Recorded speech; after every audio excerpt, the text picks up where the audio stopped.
Hello everyone, welcome back to another video of my opinions about classical music.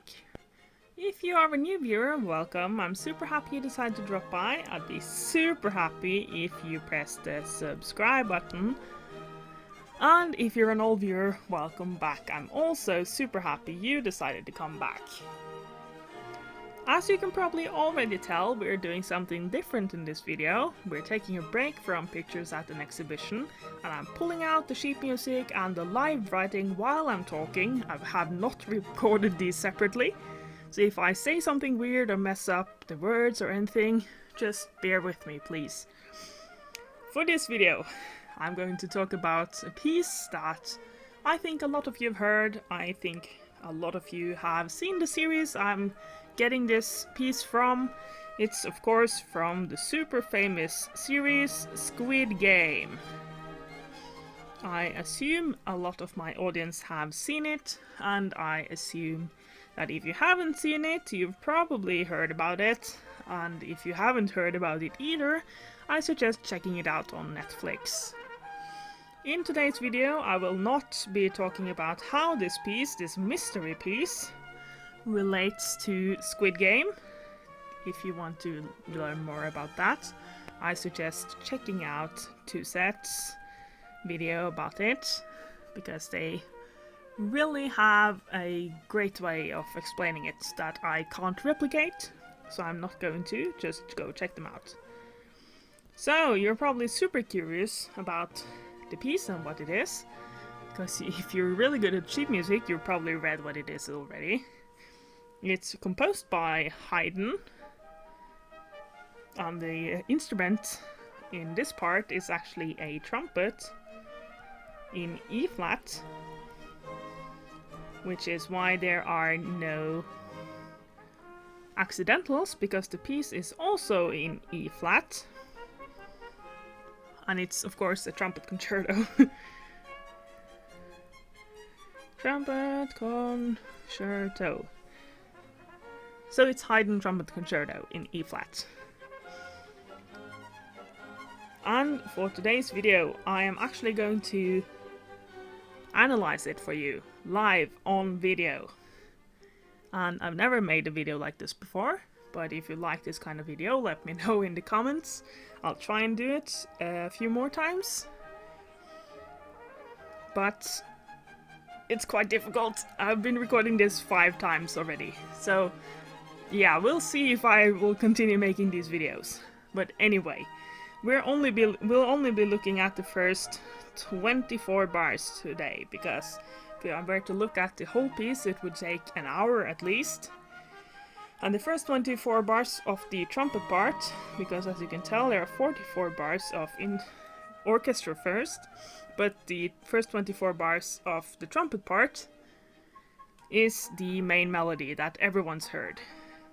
If you have sharp vision, you can tell that if we divide it here, they're pretty much the same on this side of the line and this side of the line. I'll just look at the first part and then explain the differences after. This piece is divided into 3 fragments, and I'll give them some colors. We have the first fragment, that's this one right here, which I'll color in green. It's actually 2 parts of this fragment. We have 1 and 2, but you will understand. And then we have the... which color do you want? I'm gonna go with yellow. I hope you wanted yellow. And then there's this fragment right here, which comes no less than 3 times. And now before you say, oh my god, you colored this one, that can't be right, it doesn't look at all like this one. These don't look alike at all. I'll explain why in a second. And then we're back on the green one here, which I'll also explain why in a second. And then we have a different color, so I'm going to go with purple for this one. And then we're back on the yellow one for this last one. Now, let's start by looking at this yellow one, because I can tell you're being super antsy about it. Why did I color those that look so different? Okay, let's zoom in.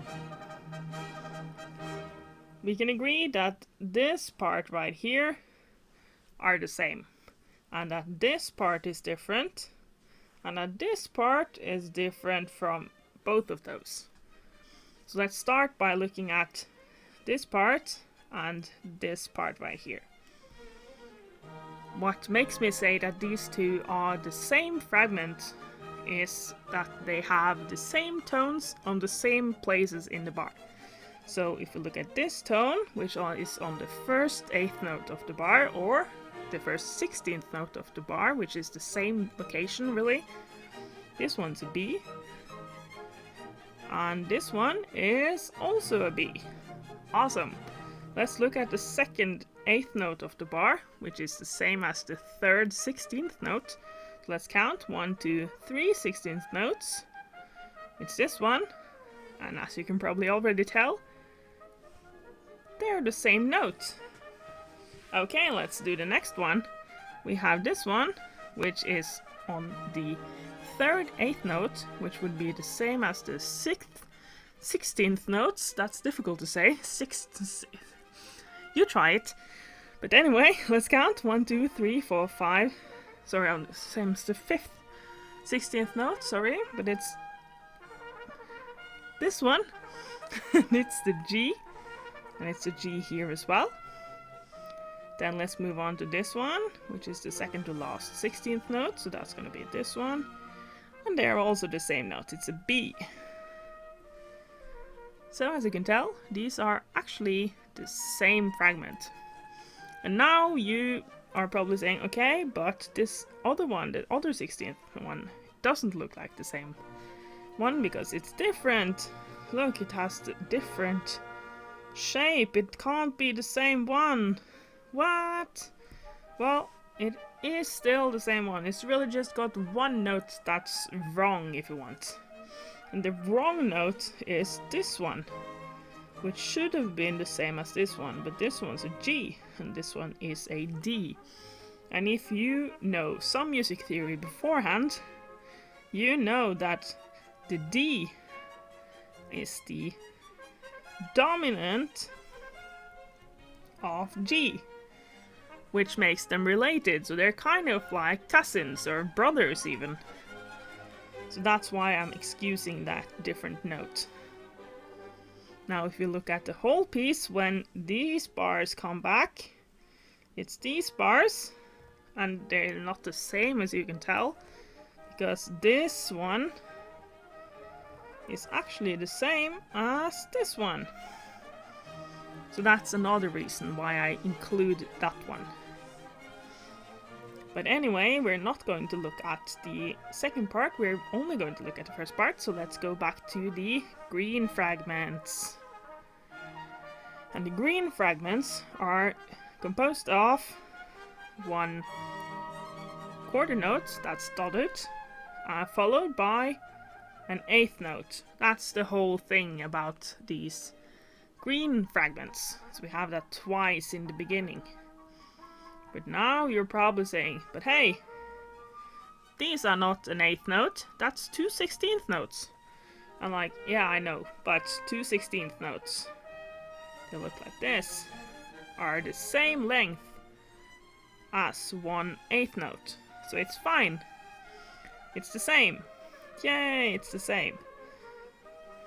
That's why I count that as a green fragment. Okay, let's finally look at the purple fragment, because that's the last one. And here we have, this is the main part of this fragment. That's it. This one is repeated, 1 step down, 1 step down, and 1 step down. So we have 4 instances of the same thing happening. And it's really that simple. The purple one is the simplest one of the lot. Could kind of relate to this one right here, because that's also just 8th notes, but it's the wrong notes, so I'm going to count it as a different one. So, as you can probably tell, we made quite a bit of mess. Let's just finish coloring in all the other colors. We have the green one, which was, do you remember, it was the 8th note, followed by a 16th note, like this. And then after that we had, do you recognize it? Yes, it is the yellow fragment. And it comes back 2 times, and then finally 3 times. And then we have a different color. Do you remember which one? Yep, you're right, it's the green one, because it's the same one as this one, right? And also kind of the same as this one. We have the 8th note, the quarter note, sorry, that's dotted, followed by an 8th note. And then, of course, we have the simplest fragment of them all, just a repeated 8th note action. It's the purple one. Awesome! And I think that's everything I would look at for this melody, because the chord progression and stuff isn't that fascinating. The most interesting part is the part, let's use pink, that this is a tonic and this is a dominant, because here you want to continue, because there's the same thing happening again, so you want to have the feeling of it continuing, while here you've landed home. So let's draw, actually let's zoom in while we're drawing this home. Oh no. Let's zoom in on this home. Here. Yay, and a little door, and the windows, and a chimney, and it comes smoke out of it. We landed home, but while here we're running, we're bicycling along, so we're gonna draw a bicycle. Excuse the bad drawing. So yeah, that's the whole thing. I think that's all I would put for analysis of this. So I hope you enjoyed my really messy analysis. And if you want to subscribe, do all those stuff. And I suppose I'll see you next time. I'm so sorry about this. Let me know if you want more of these videos. Bye!